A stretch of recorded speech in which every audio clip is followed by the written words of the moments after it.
नमस्ते फ्रेंड्स। हम home makers का जीवन अनगिनत जिम्मेदारियों से भरा हुआ होता है। घर की साफ सफाई करने से लेकर बच्चों को स्कूल भेजना, उनकी देखभाल करना, घर के सभी सदस्यों की ज़रूरतों को पूरा करना और उनका ध्यान रखना, ये सब एक ऐसी जॉब है जो 24 आवर चलती रहती है और हफ्ते के 7 दिन चलती है। इसमें ना ही कोई ब्रेक है, ना ही कोई संडे आता है और ना ही कोई फिक्स टाइम है किसी भी काम का। हम होम मेकर्स अपने जीवन में कई सारे किरदार निभाते हैं, या यूँ कहें कि हम कई सारी ड्यूटीज़ निभाती हैं।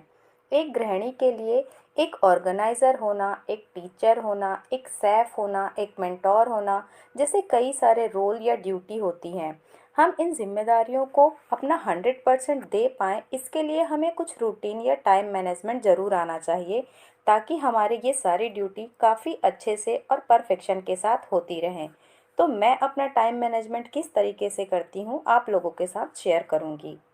सबसे पहली चीज़ जो मैं ट्राई करती हूँ वो है समय से थोड़ा सा पहले उठना। मैं हर रोज़ 10 से 15 मिनट पहले उठती हूँ।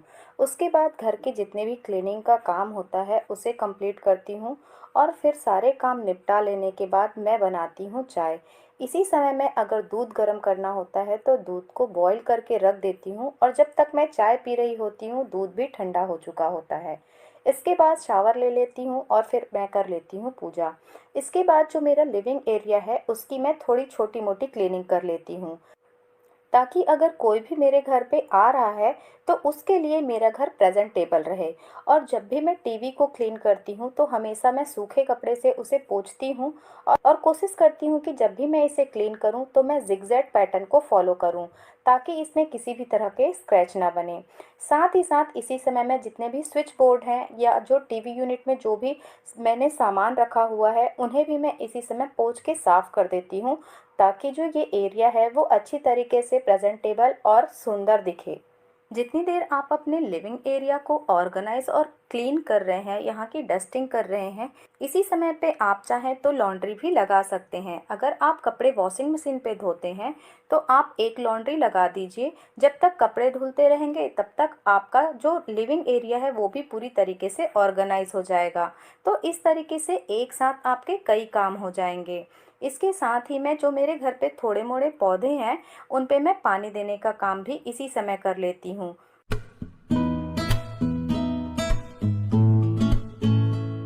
लिविंग एरिया को ऑर्गेनाइज कर लेने के बाद मैं आ जाती हूँ बेडरूम में, और यहाँ पे की जो भी अरेंजमेंट है उसे सुधार देती हूँ। तो इस समय मैं बेडरूम में जो बेड है उसे बना देती हूँ। अगर मुझे बेडशीट चेंज करनी होती है तो मैं इसी समय बेडशीट को भी चेंज करके दूसरी बेडशीट लगा देती हूँ।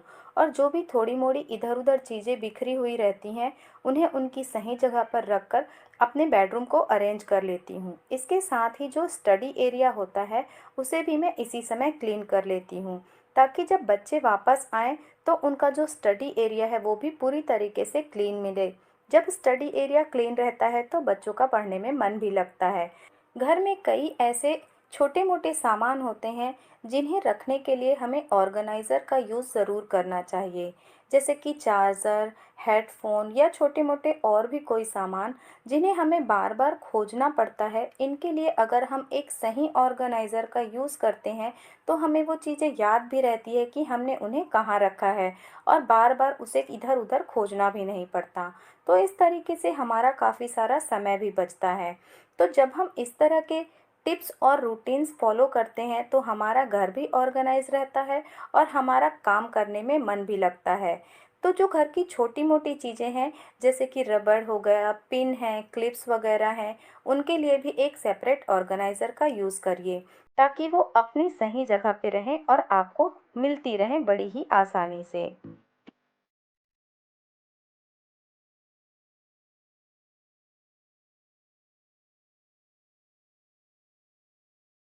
पूरे घर का ऑर्गेनाइजेशन और क्लीनिंग का काम हो जाने के बाद मैं शुरू करती हूँ लंच की प्रिपरेशन। इस समय जो समय हो चुका होता है वो होता है करीब 11 के आसपास।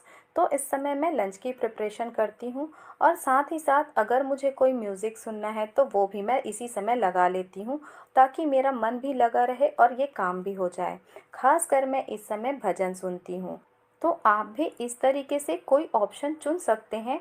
जब आप कुकिंग कर रहे हैं तो साथ में कोई अपना पसंदीदा म्यूज़िक सुन सकते हैं। और ये जो मैं पराठे बनाती हूँ ये आप देख ही रहे हैं कितने सॉफ्ट बनते हैं। तो लंच हो जाने के बाद मैं सारे बर्तन क्लीन कर लेती हूँ। बर्तन क्लीन करने के बाद मैं उन्हें उनकी सही जगह पर लगाना नहीं भूलती, ताकि जब मैं सेकंड मील की प्रिपरेशन करने के लिए किचन में आऊँ तो ये बर्तन मुझे फैले हुए ना मिलें। बर्तन को उनकी सही जगह पे अरेंज कर देने के बाद मैं किचन के काउंटर टॉप को भी क्लीन कर देती हूँ।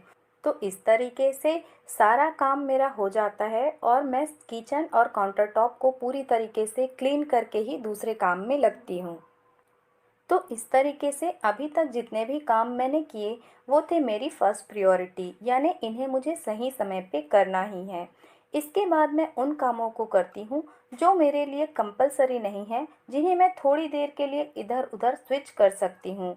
इस समय मैं मोस्टली वो सारी चीज़ें प्लान करती हूँ जो मुझे नेक्स्ट डे करनी है, जैसे कि मील प्रिपरेशन, या जैसे कि मुझे मार्केट जाना है तो मुझे क्या चीज़ खरीद के लाना है, या जैसे आज मेरे पास ये आम रखे हुए थे तो इनमें से कुछ आम का मैं अचार बनाऊंगी और कुछ को मैं आमचूर बनाने के लिए सुखा दूंगी। तो यहाँ पे मैंने सारे मसाले घर पे ही बनाए हैं। आप भी ट्राई करिएगा, मसाले बहुत टेस्टी लगते हैं। तो मसालों को अच्छी तरीके से भून के उन्हें पीस लिया है।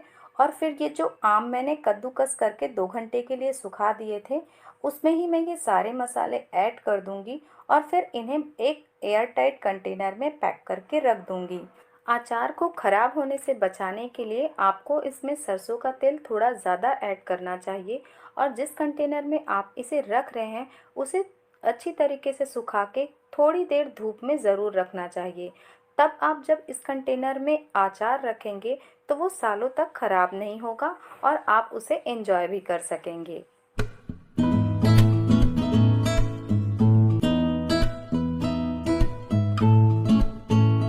इसके साथ ही मैंने कुछ आमों को काट के और धूप में 2 से 3 दिन के लिए सुखा दिया था, तो जो बहुत अच्छी तरीके से सूख गए हैं।